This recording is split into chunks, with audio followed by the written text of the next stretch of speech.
पाकिस्तान ने south Africa को पहले टेस्ट मैच में 93 रन से हरा दिया और WTC की विनर साउथ अफ्रीका को एक क्लिनिकल परफॉर्मेंस के बाद लाहौर में हराना एक बहुत ही अमेजिंग चीज़ है अपने आप में। पाकिस्तान की ऑब्वियसली अगर बात की जाए इस टेस्ट सीरीज़ की, बहुत सारे पॉजिटिव्स भी रहे। साउथ अफ्रीका उस तरह की जो है वो बैटिंग में इम्प्रोवाइजेशन भी नहीं ला सके और नेक्स्ट मैच में मुझे लगता है कि महाराज को भी वो खिलाएंगे। बट ओवरऑल जो है वो साउथ अफ्रीका थोड़ा हल्के लगे इस मैच में, बिकॉज पाकिस्तान की होम कंडीशंस थी, पूरा एडवांटेज लिया पाकिस्तान ने।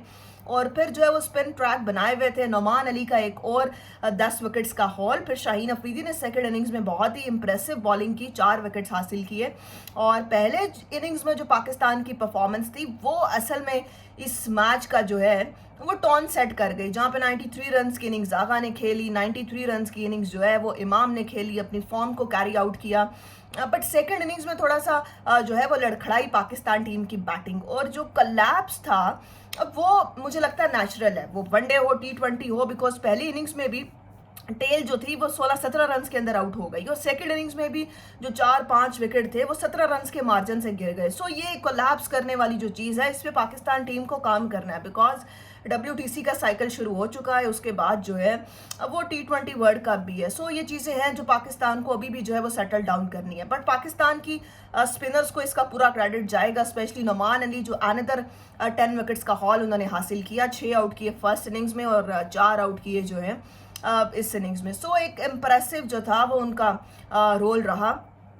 पाकिस्तान जो है वो स्पिन ट्रैक्स बनाकर ऑब्वियसली जीत तो रहा है, इंग्लैंड को भी सीरीज हराई, बट इस पर जो है वो फास्ट बॉलर्स को बड़ा कम मार्जिन रह जाएगा और फास्ट बॉलर्स का जो रोल है वो हमें बहुत कम दिखाई देगा। जिस तरह फर्स्ट इनिंग्स में भी सिर्फ 4-5 ओवर्स किए शाहीन अफरीदी ने, सेकंड इनिंग्स में उन्होंने यकीनन जो है वो 4 आउट भी किए, बट इतनी ज़्यादा बॉलिंग नहीं वो कर रहे। और अगले मैच में हसन अली को तो शायद खिलाया भी नहीं जाएगा। बट ये एक चीज़ ज़रूर है जिस पर मोहम्मद रिजवान ने भी बात की कि स्पिन ट्रैक्स बनाकर आप जो है वो जीत तो सकते हैं, स्ट्रैटेजी तो आपकी सॉलिड रहेगी, बट कहीं ना कहीं बैट्समैन को उतना क्रेडिट, उतना इम्पैक्ट बैटिंग में नहीं आ सकेगा। और खासकर फास्ट बॉलिंग बहुत ज़्यादा जो है वो कंप्रोमाइज़ करेगी और निगलेक्ट हो सकती है फास्ट बॉलिंग, जिस पर वकार यूनुस ने भी बात की है। बट परफॉर्मेंस पाकिस्तान ने क्लिनिकल दी हर तरह से, अगर बात की जाए, चाहे फर्स्ट इनिंग्स में बैटिंग हो या फिर सेकंड इनिंग्स में बॉलिंग हो, बिकॉज साउथ अफ्रीका के पास जो है वो बड़ा सॉलिड बैटिंग ऑर्डर मौजूद है। एडन मार्करम कैप्टन, फिर टॉनी डिजोर्जे, ब्रावेस और रेयान रिकल्टन, ये बहुत ही मजे हुए क्रिकेटर्स हैं खासकर टेस्ट क्रिकेट में। और फिर नज़र भी आया सेकंड इनिंग्स में जहां पर ब्रावेस और रेयान रिकल्टन की जो पार्टनरशिप लगी 73 रन की, वो आउटस्टैंडिंग थी और उसको फिर ब्रेक किया पाकिस्तान ने। लग रहा था कि साउथ अफ्रीका क्लोज जाएगा, बट 266 जो हैं वो कभी चेज नहीं हुए कजाफी स्टेडियम में टेस्ट में। और फिर जो है वो एक बड़ा क्लिनिकल परफॉर्मेंस तो है पाकिस्तान की, बिकॉज साउथ अफ्रीका ने last 10 consecutive test matches Pakistan को हराए हैं।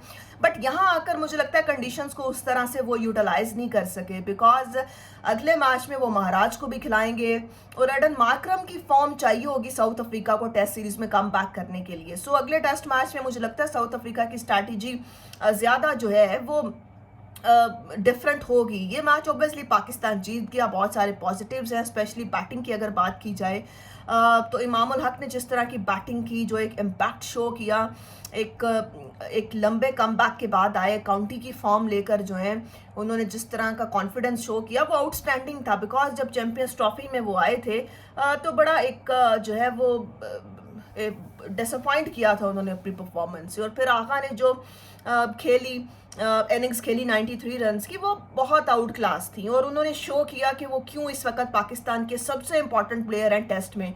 स्वीप शॉट्स खेले, रिवर्स स्वीप खेला, बड़ा कंट्रोल्ड नजर आया। रिजवान ने भी फर्स्ट इनिंग्स में अच्छी बैटिंग की, बट सेकंड इनिंग्स में जो है वो जहाँ पर रन चाहिए थे वहाँ पर जो है वो शान मसूद भी जल्दी आउट हो गए, इमामुल हक भी आउट हो गए 0 पर। बट वहाँ पर 42 रन जो बाबर आजम ने ऐड किए वो बहुत क्रूशियल थे। और फिर साउद शकील ने 38 रन ऐड किए, अब्दुल्ला शफीक ने जो रन 40 के आसपास ऐड किए, वो बड़ा कॉन्फिडेंस दे गए पाकिस्तान को। 266 रन का जो टारगेट था ये इस विकेट के लिहाज से मुश्किल था, बिकॉज जहां पर स्पिनर्स ने गेंद डालना था, नोमान अली, साजिद खान, अब वहां पर जो है वो मुश्किल था साउथ अफ्रीका के लिए। और फिर जो है टॉने डिजोर्जे का जहां पर विकेट गिरा, बिकॉज पहले इनिंग्स में उन्होंने सेंचुरी स्कोर की थी, वहां पर जो है वो गेम पाकिस्तान के हाथ पर आया। और फिर जो पार्टनरशिप लगी रेयान रिकेल्टन की और ब्रेविस की, उसके बाद जो था वो पाकिस्तान ने कम बैक किया। और फिर शाहीन अफरीदी ने जो 4 आउट किए, टेल को आउट किया, वो आउटस्टैंडिंग जो है वो था। और ऑब्वियसली स्पिनर्स को बहुत ज़्यादा जो है वो कंडीशन सूट कर रही हैं। So Pakistan obviously next test match में एक अपर एज के साथ जाएगा। WTC में पाकिस्तान का जो है वो बड़ा सक्सेसफुल जो है वो एक स्टार्ट रहा है। और अब पाकिस्तान देखेगा कि किस तरह से WTC में जो है वो आगे भी पाकिस्तान को एक अच्छी क्रिकेट खेलनी है, बिकॉज 6-7 मैचेस आपने घर पर खेलने हैं, फिर बांग्लादेश वेस्ट इंडीज़ जाकर खेलना है। सो चांस है पाकिस्तान के पास WTC में आगे जाने का।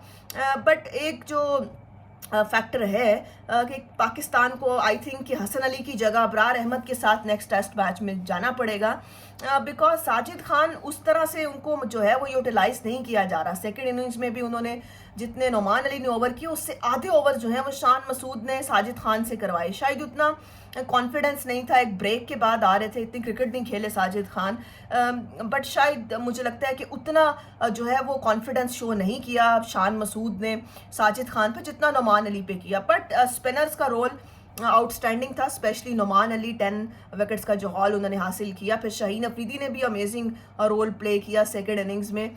सो ओवरऑल अगर देखा जाए तो पाकिस्तान के लिए टेस्ट मैच एक बड़ा पॉजिटिव टेस्ट साइन था, बिकॉज WTC में जाने के लिए आपको इसी तरह की एक बड़ी परफॉर्मेंस चाहिए थी। और आपके पास चांस है कि साउथ अफ्रीका को आप सीरीज़ हरा सकते हैं, बिकॉज टेस्ट सीरीज में साउथ अफ्रीका का जो परसेंटेज है वो 90 के आसपास का है। और साउथ अफ्रीका WTC के विनर्स हैं, और इनको पाकिस्तान जो है वो हरा कर सीरीज में एक बहुत अपर एज पे जा सकता है।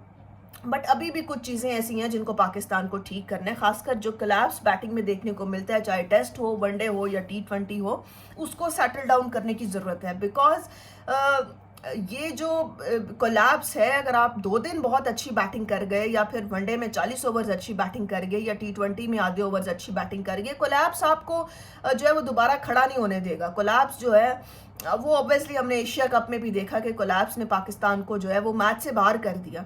सो ये एक चीज़ है जिस पर पाकिस्तान को कॉन्सेंट्रेट करना है। और ऑब्वियसली सब ये भी चाहते हैं कि बाबर आजम भी बड़े रन्स करें, बट ये कंडीशंस जो हैं ये एक स्पिनिंग ट्रैक्स जो हैं इस पर बहुत मुश्किल है सेंचुरी स्कोर करना। बट जो कैलिबर है कर सकते हैं, बड़े स्कोर भी कर सकते हैं, जिस तरह आगा ने किए, इमाम उल हक ने 93 रन्स की इनिंग्स खेली।